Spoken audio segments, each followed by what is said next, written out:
आम्ही काय सांगावं, परंतु परमपूज्य गुरुदेव हे सर्व ज्ञानी आहे, त्यांचं ज्ञान सर्वश्रुत आहे, तेच आपल्याला आज या ठिकाणी ऐकायचं आहे। येत्या काही दिवसातच आषाढी एकादशी म्हणजे पंढरपूरला लाखो भक्तांचा मेळा त्या ठिकाणी जमणार आहे। हजारो दिंड्या त्या ठिकाणी जातात। कदाचित दिंडी आणि सद्विचार भक्ती फेरीमधलं काही अंतर मी तुम्हाला सांगू शकतो की दिंडी म्हटलं की एक भगवंताला भक्तिमय करण्याचं वातावरण, परंतु सद्विचार भक्तीमध्ये सद्विचार आपण घेऊन चालतो आणि स्वामीजींनी काही विशेष ध्येय या ठिकाणी ठरवून दिलेले आहेत। जसं धकाधकीच्या काळामध्ये आज आपण आपल्या बालकांना सुद्धा पाहिजे तसं सुसंस्कृत करू शकत नाही। अगदीच एखादा लहान मुलगा जर असला तर त्याला मोबाईल शिवाय जेवण धकत नाही, त्याला मोबाईल दिल्याशिवाय त्याला जेवताही येत नाही। इतक्या घाणेरड्या सवयी आपण या ठिकाणी लावून दिलेल्या आहेत। मग अशा बालमनावर सुसंस्कार करणे आपला तरुण, मला तर सांगावंसं वाटतं, इतकं सुसंस्कृत गाव असताना आपल्या गावामध्ये तरुण सुद्धा या आजच्या सद्विचार भक्ती फेरीमध्ये आणखीन या प्रमाणात यायला पाहिजे होते। कारण आजचं जे वातावरण आहे खरोखर एक भाऊक वातावरण होतं, पण तरी व्यसनाकडे वळालेला तरुण, या तरुणांना व्यसनापासून दूर करणे, प्रत्येक गावात वृक्ष लागवड असेल, स्त्री भ्रूण हत्या असेल, त्याची जनजागृती करणे, असे अनेक उपक्रम या सद्विचार भक्ती फेरीच्या माध्यमातून आम्ही घेऊन जात असतो। परमपूज्य गुरुदेव, मी तुम्हाला सांगतो की आपलं भाग्य आहे की परमपूज्य गुरुदेवाची जर एखाद्या कार्यक्रमात तारीख घ्यायची असेल तर 2-2, 3-3 वर्ष तारीखही मिळत नाही, इतकं बिझी शेड्यूल परमपूज्य गुरुदेवाचं असतं। मात्र तुमचं इतकं सौभाग्य आहे की स्वतःहून स्वामीजींनी तुमचं गाव निवडलं आणि आज ते तुमच्या समवेत आहे आणि त्यांच्या माध्यमातून आम्हाला तुमच्या गावात यावं लागलं, हे आमचं सौभाग्य आहे। देव आपण बघितला नाही, देवाची प्राप्ती आपण करावी इतपत आपण आपली भक्ती शुद्ध नाही, स्पष्ट सांगायचं झालं तरी। परंतु इतरत्र देव न शोधता देव कुठं आहे तर तुमच्या समोर बसलेला आहे, हे माझं वैयक्तिक मत आहे। कारण इतकी अहोरात्र समाजाची सेवा करणारं व्यक्तिमत्व आम्ही क्वचितच या ठिकाणी बघितलेलं आहे। 3 दिवस झाले बाबांना सलाईन लागलेली होती, भक्ती फेरीची वेळ जवळ येत होती। आम्हाला शंका होती की बाबा भक्ती फेरीमध्ये सामील होतात की नाही, परंतु तब्येत ठीक नसताना सुद्धा तुमच्या आमच्या भक्तांच्या प्रेमापोटी आणि ठरलेलं ध्येय साध्य करण्यासाठी परमपूज्य गुरुदेव कालपासून आमच्या सोबत शेतात त्या ठिकाणी झोपले, आज सुद्धा आमच्या सोबत आहे, उद्या सुद्धा आमच्या सोबत राहणार आहे।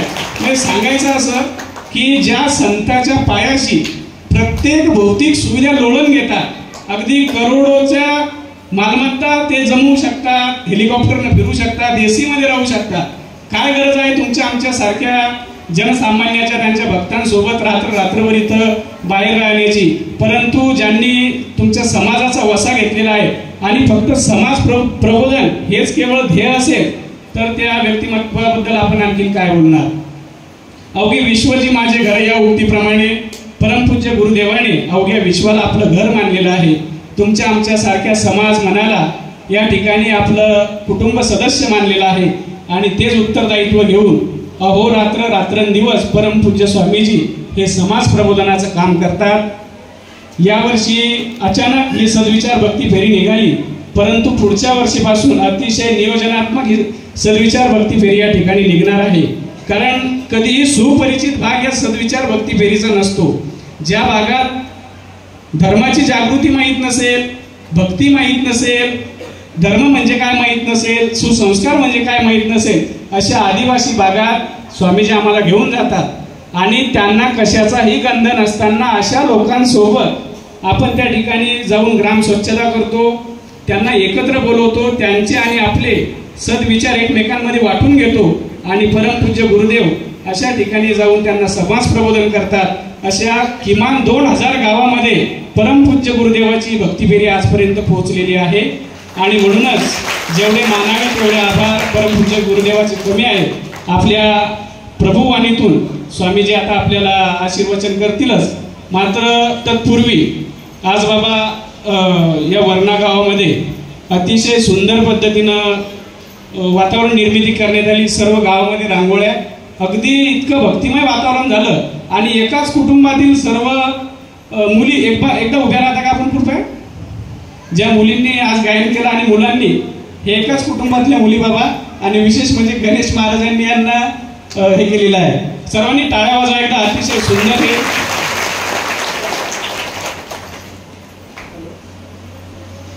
ठिकाणी निर्माण केलं. पुनश्च एकदा भक्ती फेरीच्या माध्यमातून वरणा गावातील सर्व ग्रामस्थांचे मी मनापासून आभार मानतो. अशा प्रकारची सेवा आपण या ठिकाणी घेतली. परमपूज्य गुरुदेवाचा आदर तितका केला.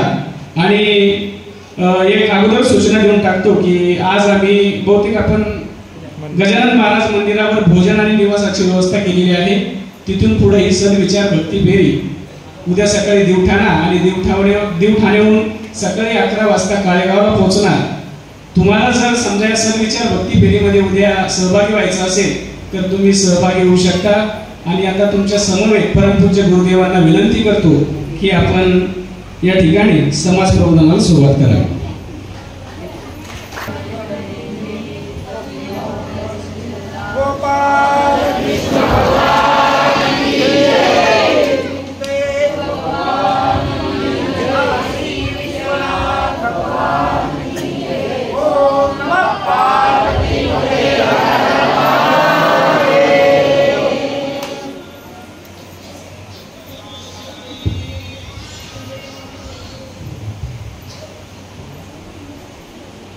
पुंडलिक वरदा हरि विठ्ठल श्री ज्ञानदेव पंढरीनाथ भगवान माऊली ज्ञानेश्वर महाराज जगद्गुरु तुकाराम महाराज संत श्रेष्ठ गजानन महाराज की.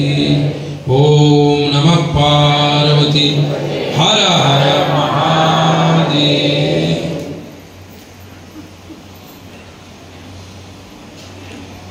ओम वंशी विभूषित करान नवनीरदाभा पीतांबरा तरुण बिंब फलाधरोष्ट पुरनेन्दु सुंदर मुखादरविंद नेत्रात् कृष्णात् परम किमपि तत्त्वमहं न जाने. हे कृष्ण करुणा सिंधो दीनबंधो जगत्पते गोपेश गोपिका कांत राधा कांत नमोस्तुते. गुरुर्ब्रह्मा गुरुर्विष्णु गुरुर्देवो महेश्वरः गुरुर्साक्षात् परब्रह्म तस्मै श्री गुरवे तस्मै श्री गुरवे.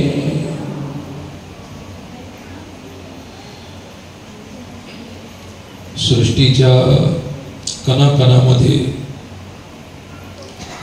व्यापक सच्चिदानंद घन आनंद कंद नंद नंदन यशोदानंद भगवान श्री कृष्ण आजच्या या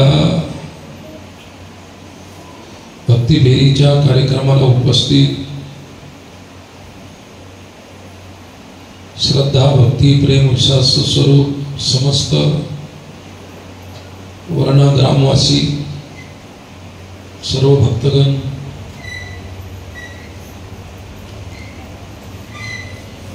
जीवन योगायोग आहे. परमेश्वराने तुम्हाला मनुष्य जन्माला घातलेला आहे. हे परमेश्वराचे उपकार. ज्याने उपकार केले त्याला विसरून जाणे हे जीवाचं काम आहे.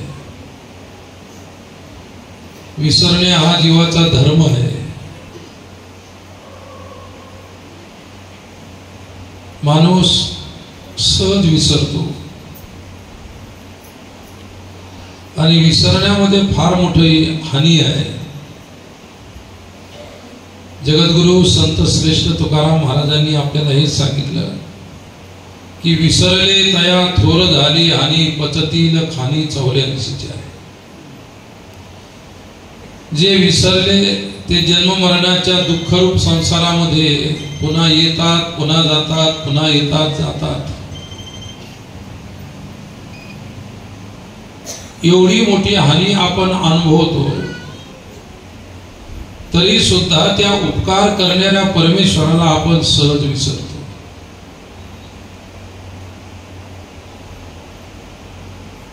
ज्याला विसरल्यानंतर सुख मिळते त्याला संसार म्हणतात, त्याला विसरले तर आपल्याला सुख मिळते.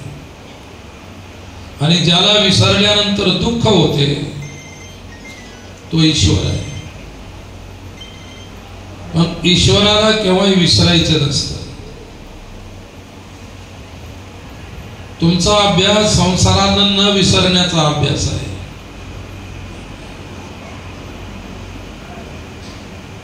तुम्ही सहज पूजा विसरू शकता, नामस्मरण विसरू शकता, देवाच्या दर्शनाला विसरू शकता.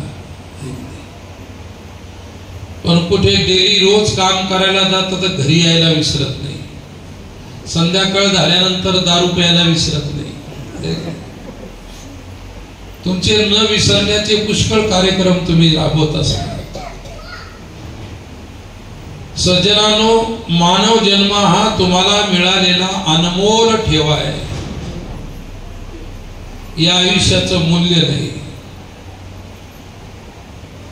कोणाचा ऐकून विचार करा असं मी म्हणत नाही. तुम्ही तुमच्या स्वतःशी संवाद साधा. तुम्ही स्वतःला विचारा की मी काय करतो, मी काय करायला पाहिजे, माझं काय कर्तव्य आहे, हे तुम्ही तुमच्या स्वतःला विचारा. आजपर्यंत तुमची आमची ही सवय राहिलेली की दुसऱ्याला विचारण्याची. कोणताही प्रॉब्लेम तयार झाला की आपण कोणाला तरी विचारतो. जास्त मोठा प्रॉब्लेम झाला तर डॉक्टरला विचारतो. डॉक्टर कडून प्रॉब्लेम नाही सुटला तर आमच्या सारख्या साधू लोकांना तुम्ही विचारता. प्रॉब्लेम तुमचा आहे, ज्याचा प्रश्न आहे, ज्याचा प्रॉब्लेम आहे, त्याला असं वाटतं की माझा प्रॉब्लेम सुटला पाहिजे, माझ्या प्रश्नाची उत्तरं मिळाली पाहिजे. परंतु तुम्हाला प्रश्न काय हेच माहित नाही. आणि मग कोणी जर तुम्हाला उत्तर दिलं तर ते उत्तरही तुम्हाला योग्य आहे की चुकीचं आहे हेही कळत नाही. काय मला एवढंच म्हणायचं की दुसऱ्यांच्या वरती भरोसा ठेवल्यापेक्षा स्वतःवरती भरोसा करा.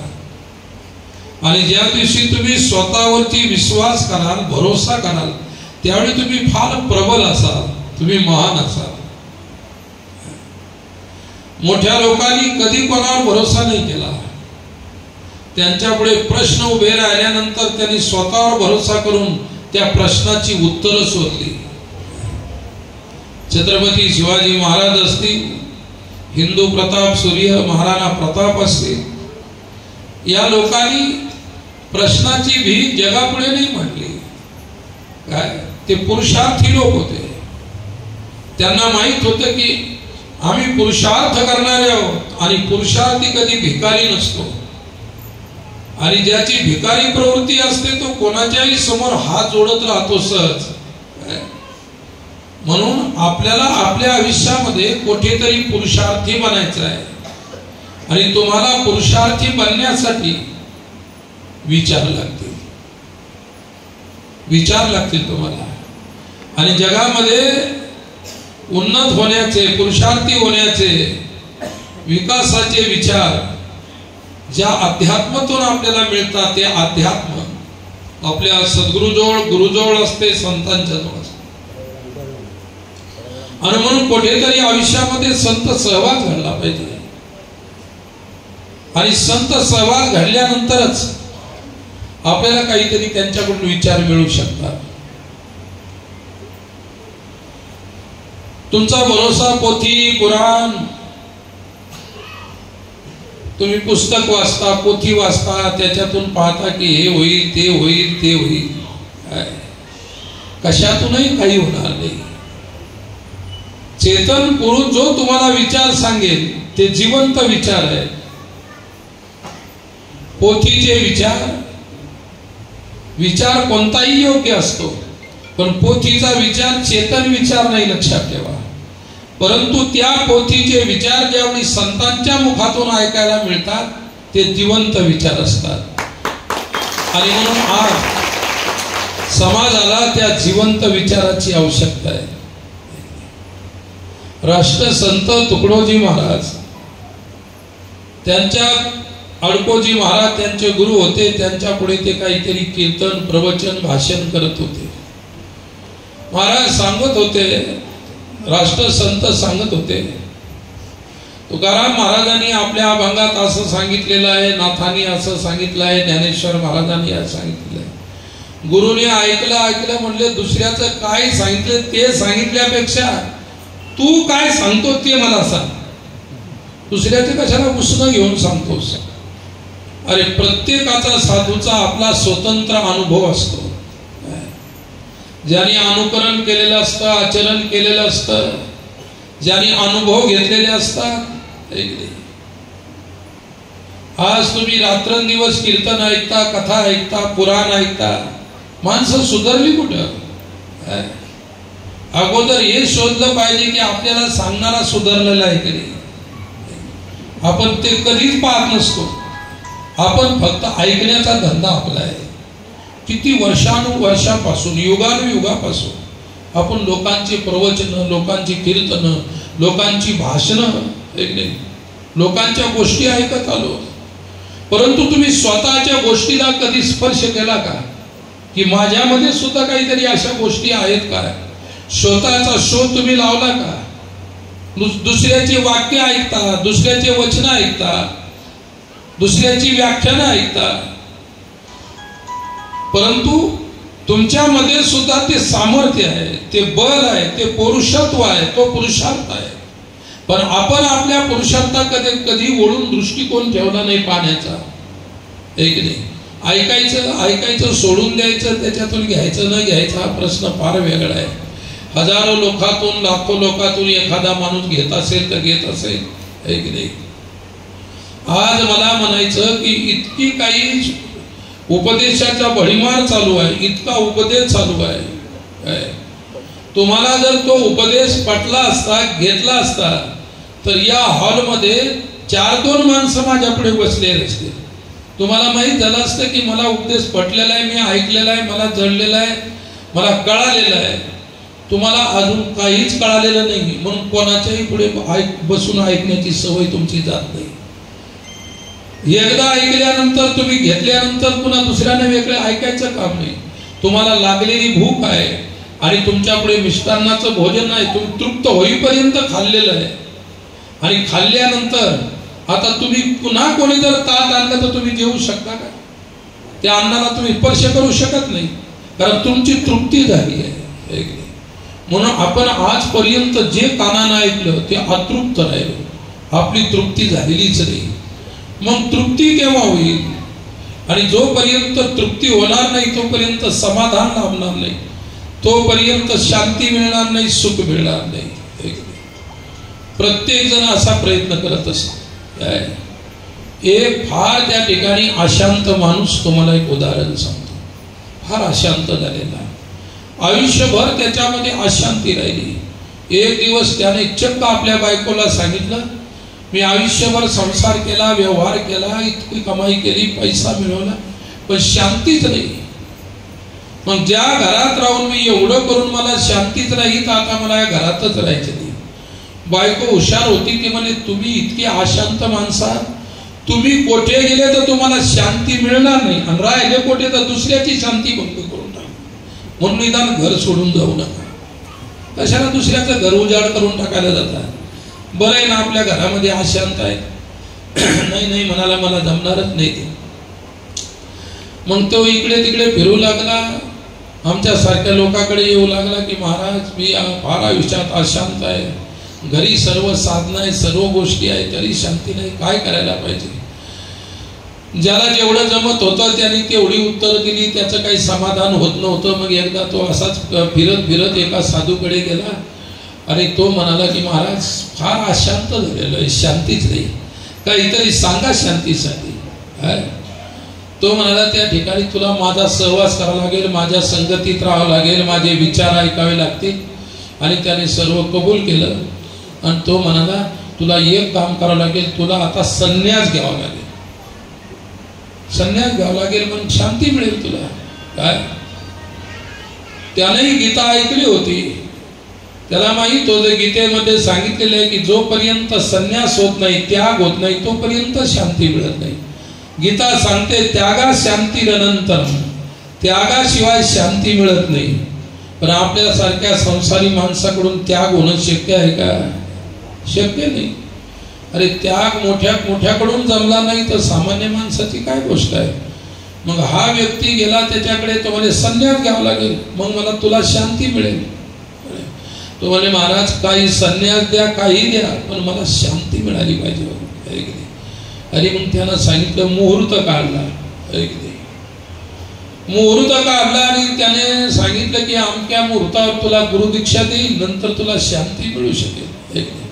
आणि एक समाजाला लक्षात ठेवायचं, ज्यानं जेवढे मुहूर्त आजपर्यंत पाहिले त्याला अजूनही शांती मिळाली नाही.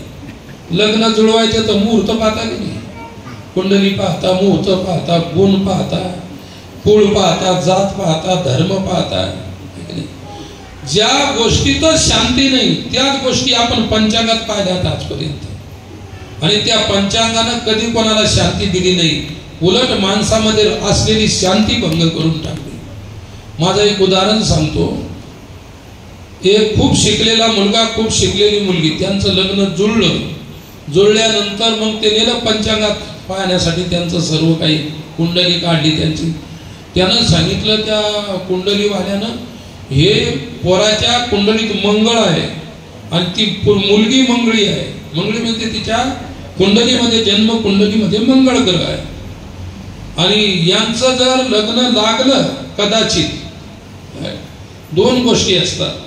ज्याच्या कुंडलीमध्ये मंगळ असतो ते त्या ठिकाणी, त्याला जर मंगलीच कुंडलीची मुलगी मिळाली तर संसार का त्याला लग्न जोडायला काही हरकत नाही. परंतु सहसा ते जमत नाही. मग त्यानं सांगितलं भटजीबानं की बा आता हे असं होईल आणि तुम्ही हे लग्न लावूच नका. जुळवलं तर 2 वर्षामध्ये तिकडच्या तिकडं होईल, दोघंही राहणार नाही, दोघं मरतील किंवा काही ना काहीतरी स्फोट होईल, काही होईल. मग ते झालं सर्व. दोन्ही मुलगी क्वालिफाईड, मुलगा क्वालिफाईड. तो अमेरिकेत, त्याला एका वर्षाचं 1 करोड रुपयाचं पॅकेज, त्या पोरीलाही 40-50 हजार लाखाचं पॅकेज. इतके मोठे शिकलेले, इतक्या सर्व्हिस त्यांना.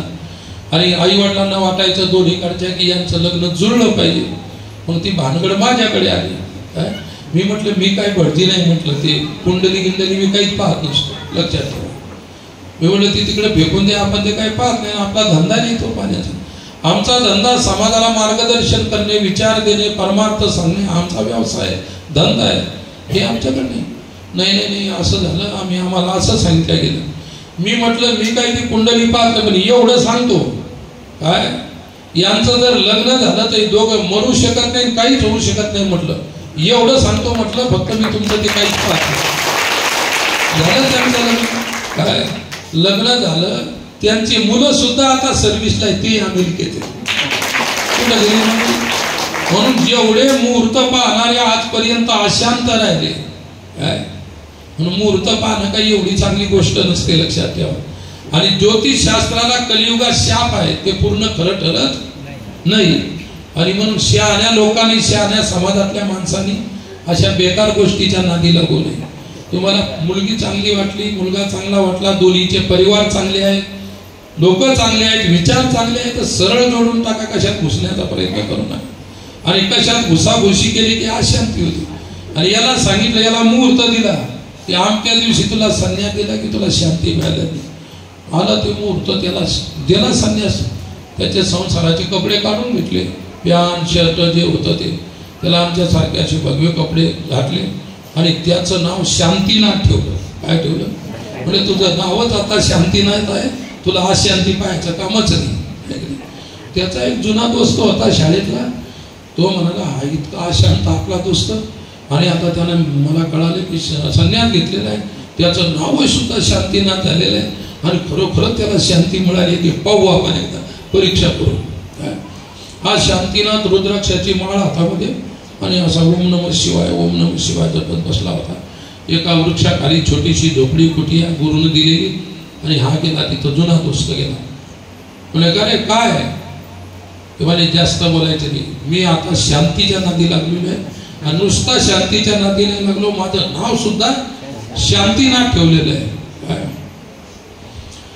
शांतीनाथ ठेवल्याबरोबर असं ऐकलं त्यानं, शांतीनाथ नाव ठेवलं तुझं, तुला कुठे शांती मिळाली म्हणाला. आणि त्यानं 2-4 शिव्या दिल्या, वाईट शिव्या दिल्या.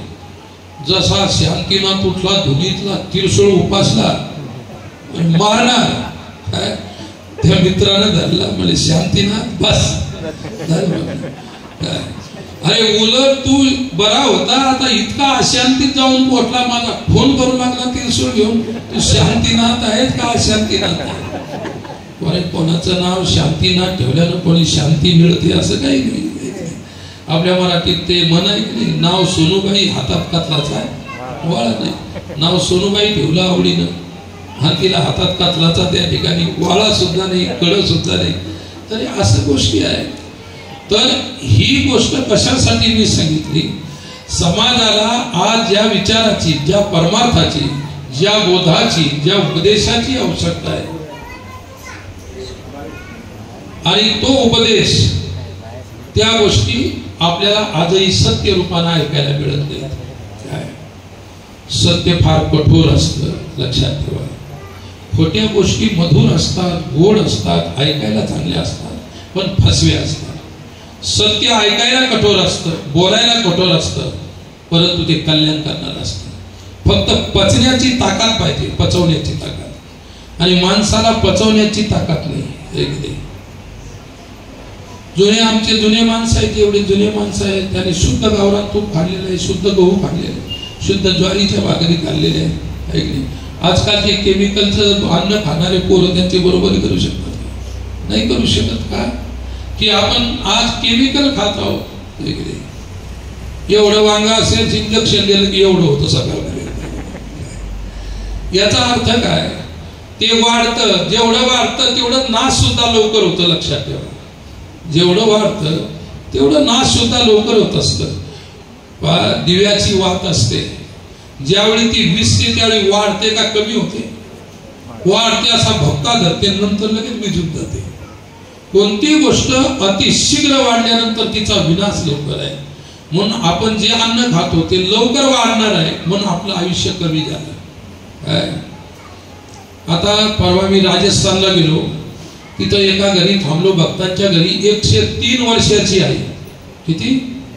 103 वर्षाची आई आणि पाठवर पडलेली. आणि ते घरचे माणसं म्हणाले, बाबाजी आमची आई 103 वर्षाची, तिला तकलीफ व्हायला लागली आणि देवाला प्रार्थना करा की ती गेली पाहिजे. म्हटलं मी तुमच्या आईला जाण्याची मी कशाला प्रार्थना करू? आई तुमची आहे, तुम्ही करा प्रार्थना. अरे दुसऱ्याच्या आईला मारण्याची प्रार्थना आम्ही करायची का? वाचवण्याची असेल तर ठीक आहे, पण दुसऱ्याच्या आईला मारण्याची, दुसऱ्याच्या बापाला मारण्याची प्रार्थना कोणताही साधू करणार नाही. आणि जो करत असेल त्याला वेडा समजायचा. ते लोक स्पष्ट म्हणाले, महाराज त्या म्हातारीला आईला खूप त्रास आहे आणि कारण देवाकडे प्रार्थना लवकर गेली पाहिजे. आम्ही तिथून निघालो. म्हटलं आता त्या आईला 103 वर्षानंतर म्हटलं जरूर भेटायला पाहिजे. जवळ गेलो आम्ही, तिला भेटलो आणि तिला आमच्या जो प्रसाद होता, फळ होतं, त्या फळाची अशी फोड केली, तिच्या हातात दिली. म्हटलं आई पायी आहे, खाई आहे, मा खाई आहे. तर तिनं इतकी आवडीने घेतली. तेवढ्या 103 वर्षामध्ये तिला ऐकू येत होतं, दिसतही होतं. तुम्ही आता 50-60 मध्येच म्हणतात गेले, खान गेले, गुडघे गेले. 18 वर्षाचे पोरं काय म्हणतात, बाबाजी आता गुडघे गेले, आमच्याकडून काही चालणं होत नाही. म्हणजे कशाचा परिणाम आहे? म्हणजे हा सर्व वाईट अन्नाचा, वाईट गोष्टीचा, वाईट आचरणाचा, वाईट गोष्टीचा परिणाम आपल्याला आज भोगावा लागत आहे. आणि म्हणून ते वाईट विचार, वाईट गोष्टी कुठेतरी समाजातून हद्दपार व्हावे आणि ते हद्दपार होण्यासाठी कुठेतरी विचार मिळावे समाजाला, तरुणाला, सर्वांना. यासाठी आम्ही भक्ती फेरीचा उपक्रम सुरू केला. काय भक्ती फेरीचा उपक्रम सुरू केला आणि तो आम्ही सुरुवातीला आमचे अशोक सर कापसे सर आहेत आमचे, त्यांना आणि एका विद्यार्थ्याला आम्ही सुरुवातीला दोघांना नांदेडला पाठवलं. नांदेड जिल्ह्यातून सुरुवात झाली. नंतर हळूहळू तो भक्ती फेरीचा प्रसार वाढत गेला. 400, 400, 300, 100, 200 मुलं इंजिनियर, डॉक्टर, शेतकरी, मजदूर, महिला, विद्यार्थी, मुली, विद्यार्थिनी असा एक ग्रुप बनवायचा आणि सर्वांना न्यायचं. गावागावात जायचं. त्यावेळी हागणदारी मुक्तीचं आंदोलन होतं, ते स्वच्छता अभियान होतं त्यावेळी गव्हर्नमेंटचं सुद्धा. आणि आम्ही त्याच्यामध्ये इतकं मोठं काम केलं. गावोगाव स्वच्छ केले, नाल्या स्वच्छ केल्या. काय समाज पाहिला नाही, जात पाहिली नाही, धर्म पाहिला नाही. सर्वांना एकत्रित जमवायचं आणि सर्वांना त्या ठिकाणी समान प्रबोधन करायचं असा त्याच्यातला विचार होता.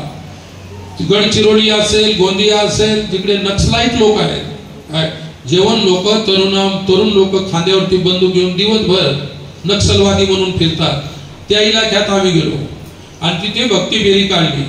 त्या लोकांनी आम्हाला सन्मान केला, पण कधी आम्हाला काही एका शब्दांत दुखवलं नाही किंवा आम्हाला त्रास दिला नाही. पण त्यांनाही आम्ही प्रबोधन करून त्यांना बंदुकी ठेवायला लागल्या की बाया बंदुकी फेका आणि चांगल्या विचाराच्या प्रवाहामध्ये. काय हे तुमचं जीवन नाही. लोकांना मारणं, लोकांना त्रास देणं, कोणाला काही, हे तुमचं जीवन नाही. स्वतःच्या जीवनाला जर उपभोगायचं असेल, स्वतःचं जीवन जगण्यासाठी जर तुम्हाला काही मिळवायचं असेल तर ते विचार आहे. आणि ते विचार तुम्हाला कोणी देणार नाही. काय कोणी तुम्हाला विचार देणार नाही. आणि तिथं जायचं म्हणजे काही त्यांच्याकडून दक्षिणा घ्यायला जायचं नाही. स्वतः आम्ही सर्वांनी जायचं, आपल्या खर्चाने जायचं. भक्ती फेरीमध्ये कोणाचं दान घ्यायचं नाही, कोणाची दक्षिणा घ्यायची नाही. जेवढे विचार समाजाला देता येतील तेवढे द्यायचे, निशुल्क द्यायचे. त्यांच्याकडून कोणती अपेक्षा करायची नाही. ज्या लोकांपर्यंत आजपर्यंत कोणी पोहोचलं नाही, कोणी साधू पोहोचला नाही, कोणी संत पोहोचला नाही. आदिवासी लोक मध्य प्रदेशात छिंदवाडा आहे, खांडवा आहे, बैतूल आहे, इकडं गोंदिया आहे, तिकडे नंदुरबार आहे. या इलाक्यात आम्ही दरवर्षी जातो भक्ती फेरी घेऊन. ज्या लोकांना काही संस्कार नाही, धर्म माहित नाही, कर्म माहित नाही, देव माहित नाही, साधू माहित नाही, संत माहित नाही. एका छोट्याशा खेड्यात गेलो. भिल्ल लोकांची वस्ती होती. रोज शिकारी करायच्या, पशुपक्षी मारायचे, मांसाहार आणायचा, घरी खायचं. गरिबी एवढी, अन्न नाही खायला, कपडे अंगावरती नाही. लेकरं नागवे असे 8-10 वर्षाचे. एखादं चिरगुट जर बांधला असेल कमरेला, तेवढं लाच झाकण्यासाठी मुलींना, मुलांना, अशी परिस्थिती. त्या परिस्थितीमध्ये गेलो आम्ही तिथे. आणि तिथे गेल्यानंतर त्यांना एकत्रित केलं. त्यांना म्हटलं आमची एकच इच्छा आहे की तुम्हाला सर्वांना स्नान घालायचे. जवळच नदी होती. आम्ही साबून नेले, सोडा नेला, शॅम्पू नेले आणि तेल नेले आणि त्यांना स्नान घातले. सर्वांना, लहान लहान मुलांना स्नान घातले. तिथून एका शहरातून बरहामपूरून कपडे नेले, साड्या नेल्या, लहान मुलांचे कपडे, वस्त्र नेले, रेडीमेडचे कपडे नेले. स्वच्छ त्यांना धुतलं, स्नान घातले, तेल लावलं, कपडे घातले. आणि नंतर त्यांना बसवलं. म्हटलं आता तुम्हाला बरं वाटतं का? तुम्ही जसे राहता तसं तुम्हाला बरं वाटतं? हे स्वच्छ होऊन राहणं बरं वाटतं? ते म्हणजे स्वच्छ होऊन राहणं बाबाजी बरं वाटतं, पण आम्ही राहू शकत नाही. आमच्याजवळ पैसा नाही, आमच्याजवळ खर्च नाही, आमच्याजवळ सुविधा नाही. आम्ही कसे राहू शकतो? तुम्ही एक दिवस आम्हाला स्नान घातलं म्हणजे झालं का?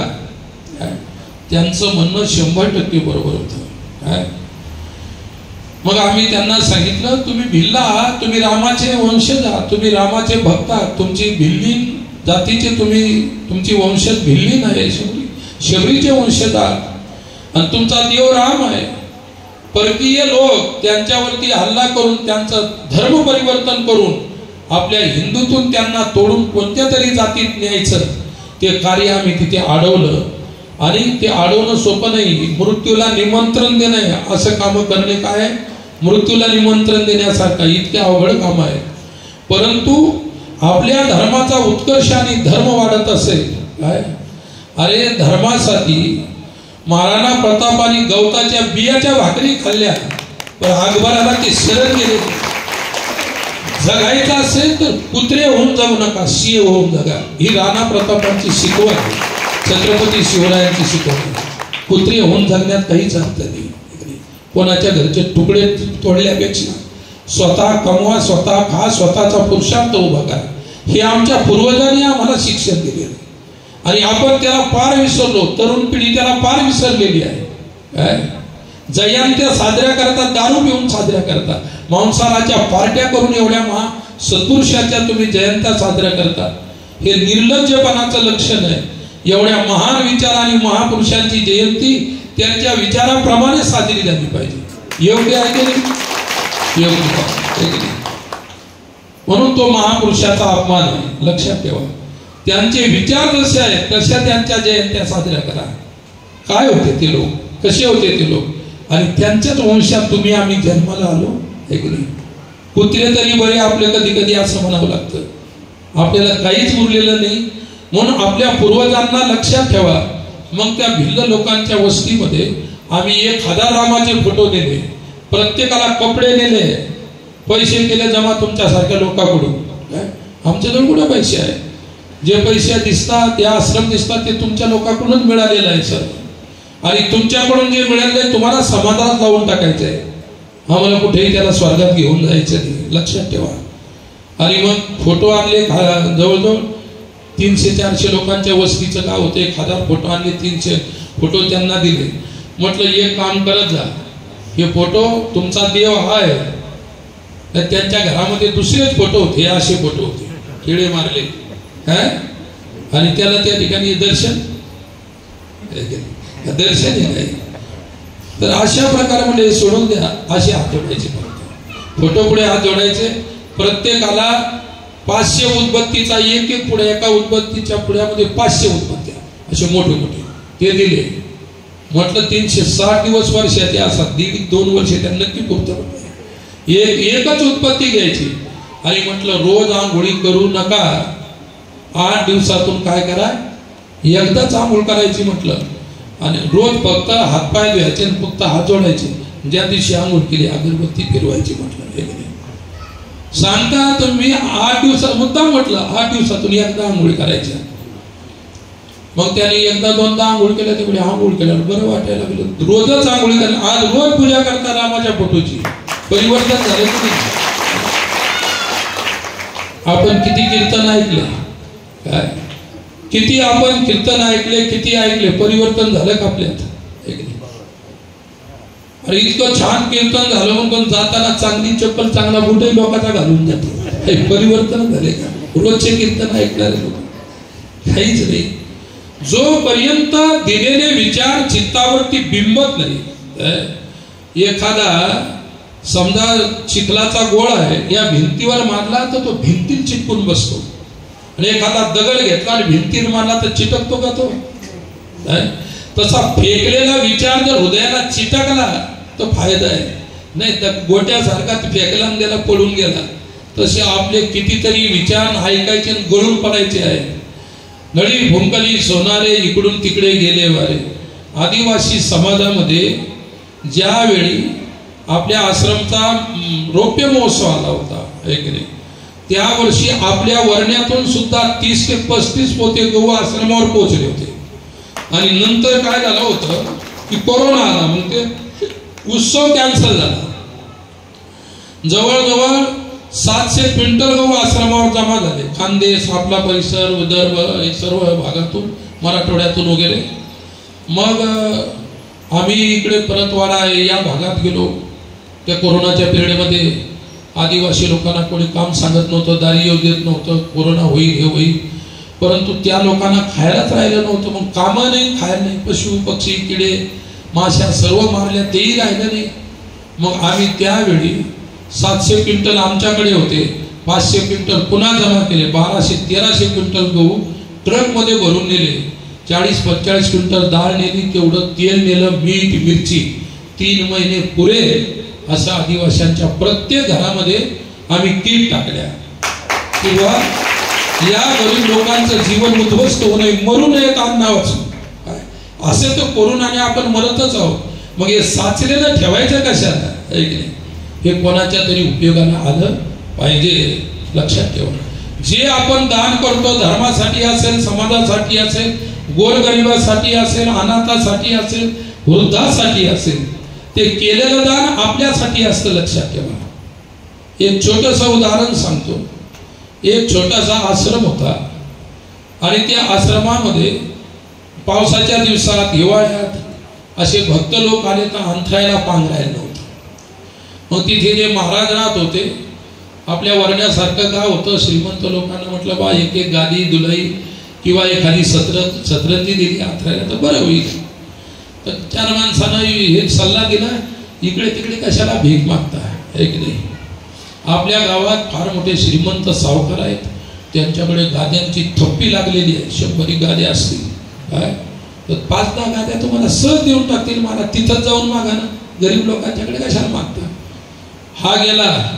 हा साधू गेला, म्हणजे सावकार आम्हाला नाही का आश्रमामध्ये येणाऱ्या जाणाऱ्या भक्तांना थंडीपासून वाऱ्या याच्यापासून बचाव होण्यासाठी काहीतरी अंथरून पांघरून पाहिजे, तुमच्याकडून आम्हाला काही 5-10 गाद्यांची अपेक्षा आहे. तो म्हणा मी आज म्हणतो माझ्या घरानं माझ्या आजोबानं सुद्धा दान नव्हतं केलं, बापांना मी कसं काय करू, परंपरा कशी काय मुळे आमच्या कुळातील परंपरा आहे, कोण अन्न देण्यात असं म्हटल्यानंतर तो बिचारा नाराज झाला. परंतु त्या सावकाराची बायको थोडीशी बरी होती, ती म्हणे का आता आला साधू तर द्या नाही खाली गादी 10 पैकी 1 तर द्या.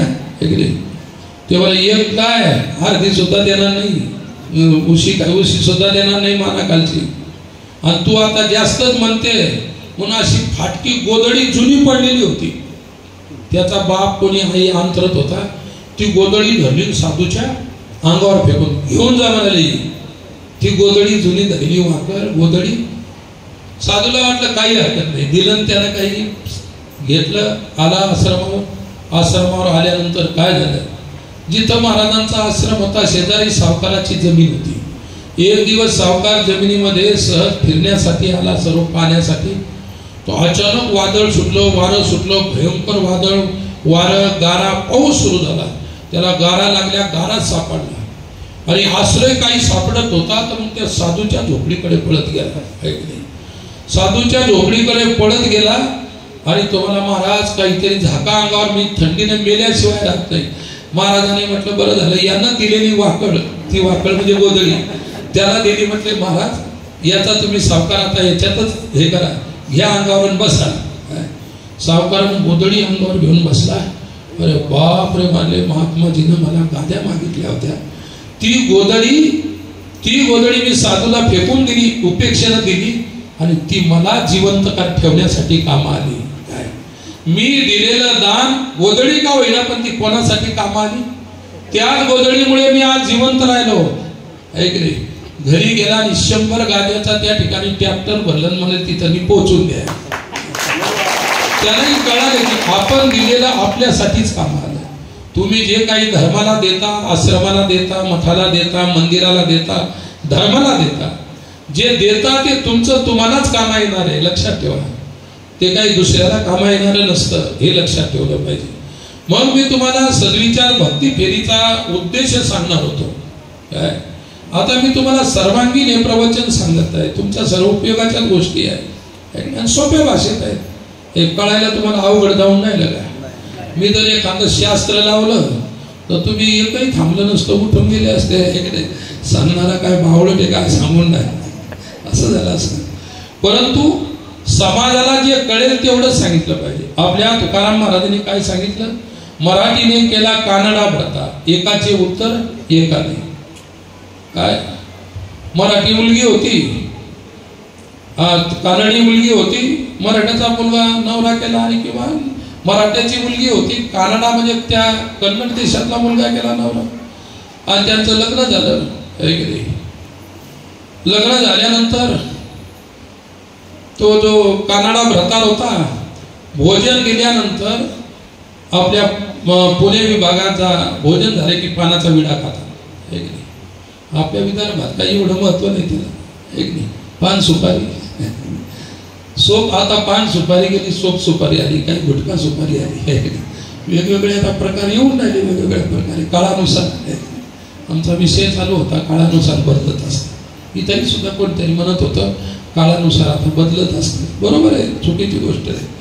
अरे मग ते भोजन झालं, नवीन नवरी, तिला काही त्याची भाषा कळायची नाही, त्याला हिची भाषेची मराठी करायची नाही. आणि त्यानं म्हटलं जेवण झालं आणि त्या नवरदेवानं नवऱ्यानं म्हटलं तिला जेवण मस्त झालं, व्यवस्थित वाढ हे ते झाले सर्व काही. आणि त्यानं म्हटलं की आता पानाचा विडा खायचा होता त्याला. तो म्हणला एलिमेली एलिमेली एलिमेली म्हणजे मला पानाचा विडा दे. आता याची ह्या पोळीच्या बहिणीचं नाव एली होतं आणि त्यानं म्हटलं एलिमेली. तिला वाटतं माझी बहीणच मेली, ती लागली रडायला. म्हणजे भाषा जर कळत नसेल तर ते सांगण्यात काय अर्थ आहे. समाजाला ज्या भाषेत ज्या गोष्टी कळतात त्याच भाषेत समाजाला प्रबोधन झालं पाहिजे, तर समाजाला त्या गोष्टी कळू शकतात. नाहीतर मग तो मराठी नाही केला कानडा भरताना असं होईल. कोणती येणी मेली होती ती का बहीण मेली होती का, पण त्या भाषेतच शब्द ऑटोमॅटिक इकडे लागू झाला बरोबर. तर अशा प्रकारची गोष्ट आहे. तर भक्ती फेरीचा एक उद्देश आहे की समाज प्रबोधन. जेथे आपला धर्म आहे, आपण तुम्ही आम्ही सर्व आपले हिंदू धर्माचे आपण आपल्या धर्माचा प्रचार करणं कोणतं पाप नाही. आपण आपल्या धर्माच्या गोष्टी जगाला सांगितल्याच पाहिजे. धर्मावरती कोणती आच आली तर आपण त्या ठिकाणी जागृत हो. प्रसंगी शस्त्र घ्यायचं तरी काम पडलं असेल तर उठून उभा राहायला काही तयार नाही, हरकत नाही तयार. स्वे स्वे कर्मण्य विरता संसिद्धिं लभते नर. जो आपल्या धर्माचं पालन करतो त्याला मोक्ष मिळत असतो. मिलिटरीमध्ये एखादा मुलगा आहे आणि तो देशाची रक्षण करत असताना मेला तर त्याला यज्ञही करायचं काम नाही, आपोआप स्वर्ग मिळतो. कारण त्यानं आपला प्राण देशासाठी दिला. जे दुसऱ्यासाठी जगतात त्यांना मोक्ष मिळत असतो आणि स्वार्थी स्वतःसाठी सर्व करतात त्यांना मोक्ष मिळत नाही, त्यांना देव मिळत नाही, त्यांना धर्म मिळत नाही, त्यांना सुख मिळत नाही, त्यांना शांती समाधान काहीच मिळत नाही. म्हणून बाबांनो, स्वतःसाठी जगा आणि होत असेल तर दुसऱ्यासाठी जगा असे विचार ठेवा.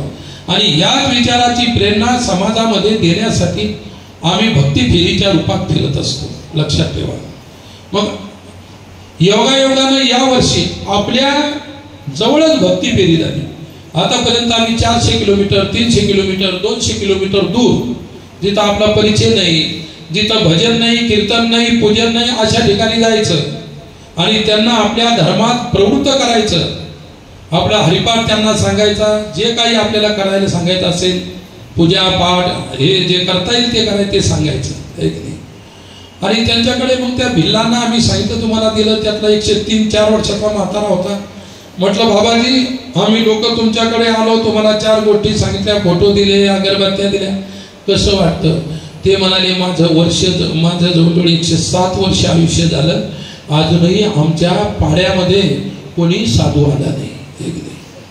साधू कशाला जाईल? साधूला त्या ठिकाणी दक्षिणा मिळेल तिथे साधू जातो. जिथं काहीच मिळत नाही तिथे कोण जायला तयार आहे? फुकट.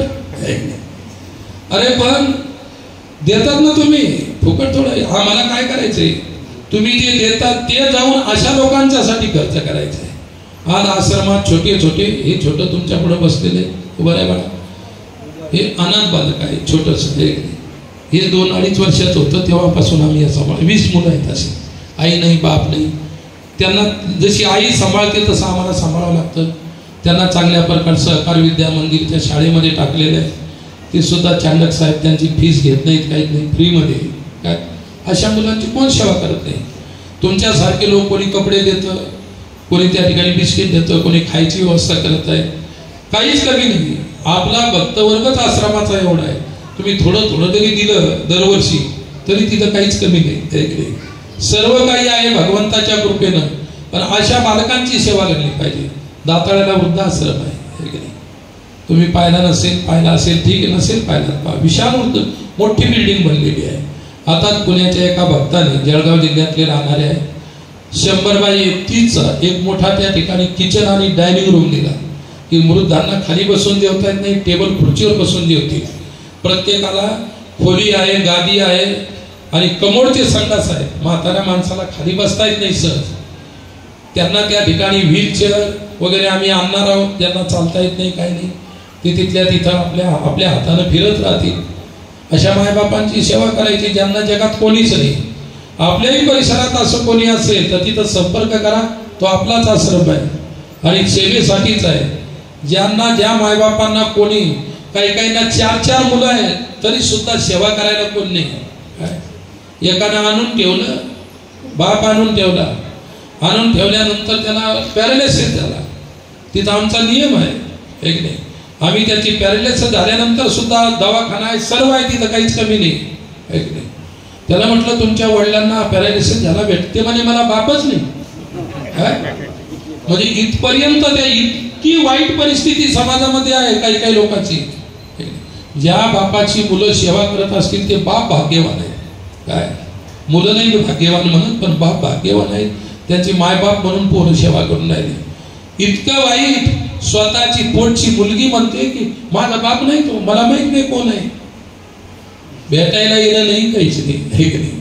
इतकी अवघड परिस्थिती आहे, हे की नाही. शेवटी म्हटलं एक माणूस दिला होता त्याच्या सेवेसाठी, त्यांनी दिला माणूस की तो त्यांची सेवा करेल म्हणून. परंतु त्या म्हाताऱ्यानं लावू धरला, मला तिथं जायचं, मला मुलाकडे मुलीकडे जायचं.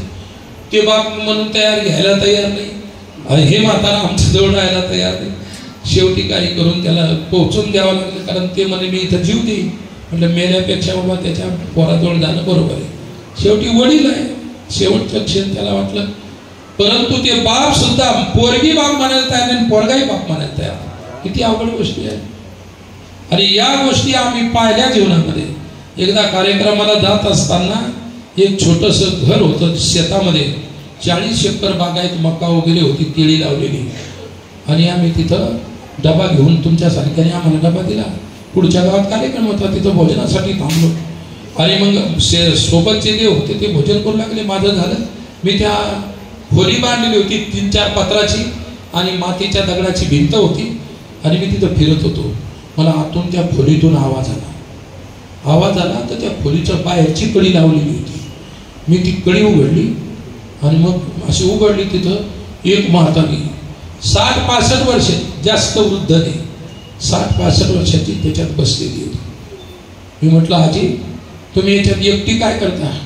ते कसं आहे म्हणे की मला संध्याकाळ झाली की गुरांच्या ढोरांसारखी बाहेरची कडी लावून घेतात, मला याच्यात टाकून दिलं असतं. आणि मग ते काय करत होते, खटखट वाजवत होतं असं, म्हणजे वाळलेले जे भाकरीचे पोळीचे तुकडे होते ना ते कुटत होते. आणि ते कुटून त्यात पाणी टाकून ते रोज खायचं. काय हे असे म्हणजे हे याचा आवाज होता दाखवला. आणि म्हणाली मी आता जीवनाला कंटाळले. आणि खाली एक पायदनचं रोगर होतं ना पहिले, ते रोगरचा डब्बा होता 200-250 ग्रामचा. ते मला आज हे पेणार होती. मग तुम्ही कडी उघडली आणि मला 2 शब्द म्हटलं, आई हे फक्त रोगर पिऊ नको. तो डबा घेतला आम्ही आणि फेकून दिला तिकडं नाल्यामध्ये. म्हटलं मरू नको, तुला मुलं किती आहेत? ते म्हणजे मला 3 मुलं आहेत. किती जमीन आहे? 40 एकर बागायत जमीन, 3 पोरं, 1 नोकरीला 2 शेतकरी. आणि त्याच्या आईची ही परिस्थिती, मरायला टाकलेली. आणि जास्त वय नाही, 65 ते 67 वर्षाची. आम्ही म्हटलं जाऊ द्या तिकडे, कीर्तन करण्यात काही अर्थ नाही, हिची व्यवस्था लावण्यात खरं कीर्तन आहे. म्हटलं कीर्तन करण्यात काय अर्थ आहे? म्हणलं आता खरं कीर्तन तर हे. म्हटलं आजी चला तुमच्या घरी पोहोचून देतो आम्ही. नाही रे बाबा, मला घरी पोहोचून दिली तर मला रात्र जिवंत ठेवणार नाही, मला मारून टाकते. काय फार कठीण माझ्यावर अवस्था आहे. मी आज मरणारच होते अशी, पण ते मला मारून टाकतील. म्हटलं काहीच मारणार नाही, चला फक्त तुम्ही. शेजारी आमच्या 2 गाड्या होत्या, एका जीप गाडीमध्ये बसवलं, आपली गाडी घेतली. त्या शेजारीच गाव होतं, तिथं गेलं आणि त्या घरापुढं गेलं. म्हटलं ही आई तुमचीच एका गाडीत बसलेली? हो म्हणे आमचीच आहे. तुम्ही कसं काय गाडीत घालून आणली? म्हटलं गाडीत घालून नाही आणली, स्वर्गातून आणली. म्हटलं ती रोगर पिला असतं तर कुठे गेली असती की नाही? ही स्वर्गात आणली. म्हणजे लाज वाटायला पाहिजे म्हटलं तुम्हाला. 3 पोराची आई आहे, 70 वर्ष नाही झाले हिच्या वयाला, पण अशी 100 वर्षाची दिसून राहिली. असं शरीर झालेलं आहे. पुष्कळ बोललो आम्ही. बोलल्यानंतर हो नाही हे गेले. शेवटी ते म्हणे महाराज आता जास्त बोलू नका, गावातले तुमच्यासारखे 2-4 माणसं जमा झाले. म्हणजे बरोबर आहे का? म्हटले लोकांनी सांगितलं बरोबर नाही, तुम्ही सांभाळा, आई आहे सांभाळतो म्हणले. आम्ही आता पुन्हा शिकायला येणार नाही. म्हटलं आई तू आता राहा घरी ठेवा. म्हटलं तिला खाण्यापिण्याची व्यवस्था करा. 1 महिन्यानंतर तुला भेटीला येईल. म्हटलं पुन्हा 1 महिन्यानं भेटीला गेलो तर नव्या नवरीसारखं शेड्यूल झालं तिचं. इतकी तिची व्यवस्था. रोगर घेऊन काय झाली असती? एक वेगळी असते की नाही? मग कीर्तन मोठं आहे का तिचा प्राण वाचवणं मोठं आहे? कीर्तन काय तुमच्यासारख्याला सांगितलं, तुम्ही पळून गेले असते ऐकून, मी पाकिट घेऊन पळून गेलो असतो. द्यायचं कीर्तन गायचं काय? पण कोणाचा जर प्राण आपल्याकडून वाचत असेल त्याच्यासारखं मोठं कीर्तन नाही, त्याच्यासारखा धर्म नाही मोठा. धर्माच्या गोष्टी करणं सोप्या गोष्टी आहेत, पण धर्माचं पालन आणि आचरण करणं, त्याचं कर्तव्य बजावणं हे मोठं असतं. म्हणून तिथं वृद्धाश्रम आहे, मुलं शिकतात, त्यांना त्या ठिकाणी शाळा शिकणारी मुलं आहेत त्यांची सेवा असते. येणाऱ्या जाणाऱ्या भक्तांना रोज आश्रमाच्या वतीनं अन्नदान असते. अशा अन्नदानाच्या सेवा आहेत. आणि या सेवेच्या व्यतिरिक्त भक्ती फेरीची हे उपक्रम 2000 पासून चालू होता, परंतु मध्यंतरी कोरोनाच्या काळात 3 वर्ष बंद पडला. या वर्ष सुरू केला, पहिलंच वर्ष आता नंतर सुरू करायचं आणि त्याच्यात आपल्यात वर्ण्याचा नंबर लागला. म्हणून वर्ण्याचंही अवभाग्य आहे. भक्ती फेरीच्या इतिहासात तुमचं सुद्धा नाव राहील की बंद पडलेल्या भक्ती फेरीला पुन्हा चालू. जोडगा, ओझर, कुंटी आणि आपलं हे वर्णागाव आणि उद्या काळेगावला त्याचा समारोप आहे. आम्हाला वाटलं आता नवीन गावाला जाऊन तिथं सर्व व्यवस्था करावी लागते. कधी कधी आपल्याच व्यवस्थेनं जावं लागतं, आपलंच न्यावं लागतं खाय प्यायचं. म्हटलं हे आपले भक्ताचे गाव आहे, इथं नुसती ऑर्डर दिली झालं का? इथं काही व्यवस्था करा ना, असं करा तसं करा. एक नाही, आम्ही जे सांगितलं नाही त्याच्यापेक्षा 100 पटीनं तुम्ही चांगलं केलं. मग तुम्हाला सांगता काय किती केलं तर तुम्ही आपली माणसं आहात. आणि आश्रमाच्या इतिहासात आपल्या वर्ण्याचा सुद्धा या परिसरामध्ये सिंहाचा वाटा आहे, मदतीचा. दरवर्षी आश्रमाच्या मदतीसाठी, उत्सवासाठी आणि उत्सवातून उरल्यानंतर 12 महिने बांधकाम आहे, मुलांचं संगोपन आहे, औषध पाणी आहे, कपडे लत्ते आहे, काय खर्च नाही, इलेक्ट्रिक आहे, सर्व काही आहे. हे त्या तुम्ही दिलेल्या याच्यातून दानातूनच सर्व चालतं. आणि दरवर्षी आपण एकदाच वर्षातून आपलं हे मागणी असते भक्त समाजाकडे, आपल्या भक्तांच्या गावाकडे. तर वर्ण्यानं अजूनही काही कमी केलं नाही, अपेक्षापेक्षाही जास्त दान दरवर्षी आपल्या गावातूनही या धर्म कार्याकरता, उत्तम कार्याकरता येतं. आणि म्हणून गावाला किती धन्यवाद दिले तरी कमीच आहे. आणि म्हणून म्हटलं की आपण वर्णात सुद्धा आपल्या भक्ती, आमचा अगोदर वेगळे गावं निवडले होते है की नाही, योग तुमच्या गावांचे असतील, जे गावं निवडले त्यांचा योग असेल. योगायोगानं पुष्कळ सांगण्यासाठी सारखं आहे, लक्षात ठेवा. आणि आता वेळ सुद्धा पुष्कळ झालेला आहे. आणि आमचे आज जे आमचे सर आहेत, काकडे सर, त्यांनी सांगितले की आम्ही खूप थकलेलो आहे. सकाळी झोडग्यावर निघालो, तिथं वझरला आलो, वझरून निघालो आणि त्या डोंगरातून आमचे ते भारसाकडे काका आहेत ना गेले, ते त्यांनी रस्ता दाखवला. काही वझरचे लोक आमच्या सोबत आले, ते लोकांना यांना रस्ता दाखवण्यासाठी. आणि मी सलाईन काढूनच भक्ती फेरीमध्ये आलो. डॉक्टरांनी सांगितलं 4-5 दिवस चालायचं नाही, नाहीतर मी आलो असतो डायरेक्ट तुमच्या गावात फिरलो असतो.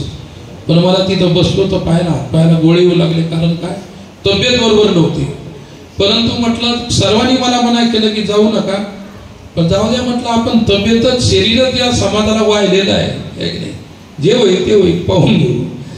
तर तुमच्या सर्वांच्या प्रेमानं आज वर्ण्यामध्ये आल्यानंतर तिथं मला थकवा आला होता.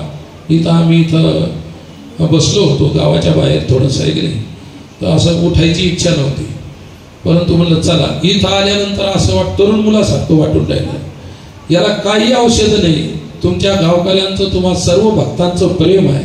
आणि त्या प्रेमामुळेच मला प्रेमच औषधी मिळाल्यासारखं फ्रेश झालो मी पूर्ण आहे की नाही. आनंदी आनंद आहे. सज्जनांनो, भक्ती फेरीचे अनेक उपक्रम आहेत, त्याच्यातून समाज प्रबोधन हे सर्वात मोठं उपक्रम आहे. तरुणांना चांगले विचार देऊन त्यांना धर्म कार्यासाठी जागरूक करून उभं करणं आहे. त्याचप्रमाणे समाजाची सेवा करत असताना समाजामध्ये ज्या वाईट चाली रीती गोष्टी आहेत, वाईट व्यसनं आहेत, तरुणांनी सुद्धा व्यसनाच्या अधीन, मोबाईलच्या अधीन झालेले लोक आहेत.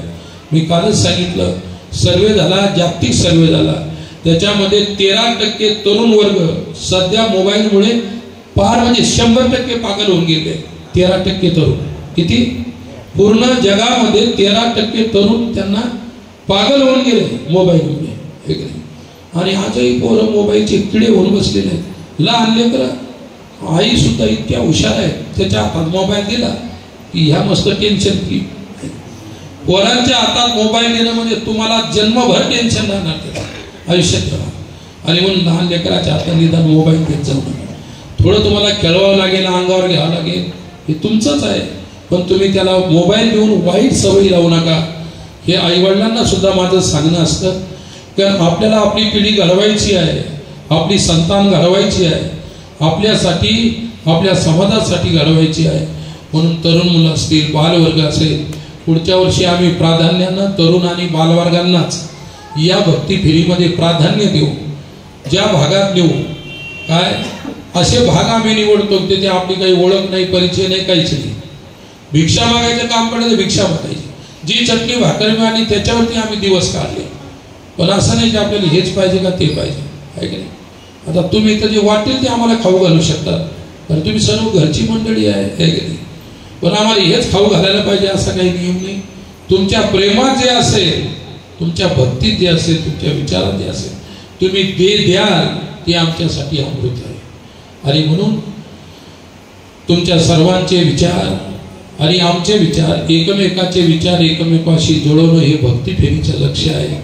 भक्ती फेरी ही पंढरपूरची आळंदीची दिंडी नसून ही समाज सुधारणेची वारी आहे, ही समाज सुधारणेची भक्ती फेरी आहे. एवढं त्याच्या पाठीमागचं औचित्य आहे. आपलं वर्णागाव काय हे धार्मिक संस्कृतीचं गाव आहे. आपल्या फाट्यावरती एवढं मोठं भव्य दिव्य संत श्रेष्ठ गजानन महाराजांचं मंदिर, दर 12 महिने आपल्या गावातून अन्नदान दिंड्यांना होतं. एवढं मोठं महत् आणि महान कार्य आपल्या गावातून होतं. तुम्ही केलेल्या अन्नदानाचा जो पुण्याचा संस्कार तुमच्यामध्ये जरूर राहील. आणि म्हणूनच त्याच पुण्याचं वैभव या हॉलमध्ये मला दिसत आहे. आतही बसलेले आहेत, बाहेरही बसलेले आहेत, जिकडे तिकडे मंडळी बसलेली आहे. तरुण मुलं आहेत, बालक आहेत, सर्व आहे. तरुण सुद्धा भरपूर तरुण मंडळी आहेत. तरुण मंडळीसाठीच भक्ती फेरी विशेष करून असते. माता भगिनी आहेत, पुरुष मंडळी आहेत. म्हणून मला शेवटी एवढंच सांगायचं, तुमच्या सेवेला खूप खूप धन्यवाद देतो, आशीर्वाद देतो. आपल्या गावानं जेवढं चांगलं कार्य सुरू केलेलं आहे, परमेश्वराच्या कृपेनं आपलं गाव सुखी समृद्धी राहावं, सदैव प्रत्येकाच्या चित्तामध्ये आनंद भरून राहावा. आणि अशा प्रकारचं सदैव गजानन महाराजांची ईश्वराची कृपा आपल्या गावावरती राहावी. आणि सोबतच आमचंही प्रेम तुमच्या सोबतच आहे. आणि म्हणून जाताना फक्त तुम्हाला एकच मागणी करतो, असं प्रकारचं प्रेम सदैव देत राहा. आणि ज्या पवित्र मार्गाचं अनुसरण करायचं त्याचं करायला पाहिजे. आणि संतांचे आशीर्वाद कधी खोटे होत नसतात हे लक्षात ठेवा. आणि आपण सर्व संतांच्या आशीर्वादाला प्राप्त आहात, म्हणून सर्वांचं कल्याण व्हावं, हित व्हावं, सर्व गाव आणि तुम्ही सर्व सुखाने नांदावे, एवढी संत गजानन महाराजांच्या चरणी प्रार्थना करतो, पांडुरंगाच्या चरणी. आणि माझ्या शब्दांना तुमच्या सर्वांच्या प्रेमाचा समादर करून इथे भगवत चरणी विराम देतो.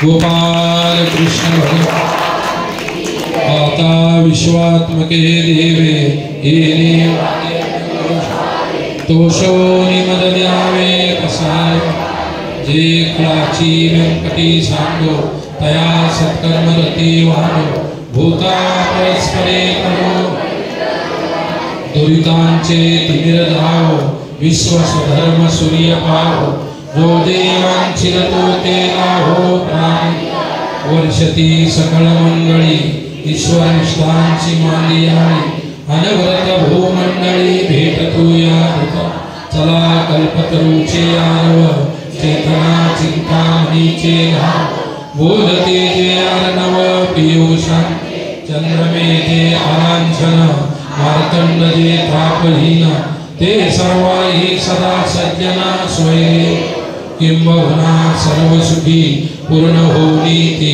लोकी, भजिजो आदि पुरुषी अखंडित, वाणी ग्रंथोपजीविये विशेष लोकीये, दृष्टा दृष्ट विजय होवानु, एथ मने श्री विश्वेश्वराव, हा होई दान प्रसारो, येणे वरे ज्ञान देवो सुखिया, येणे वरे ज्ञान देवो, सर्वे भवन्तु सुखिनः, सर्वे सन्तु निराम, सर्वे भद्राणि पश्यन्तु, मा कश्चित् दुःखमाप्नुयात्. हरि ओम शांति शांति.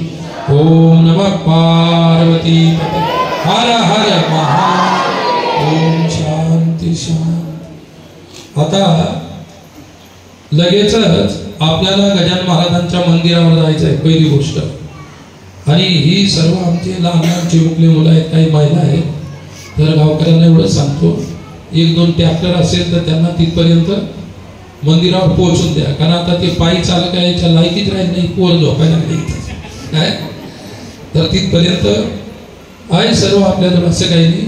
म्हणून आपल्या भक्ती फेरीतल्या महिला आणि मुलांनी पुढे ट्रॅक्टर लावल्या जातील, ते सांगतील माणसं ट्रॅक्टर त्याच्यात बसायला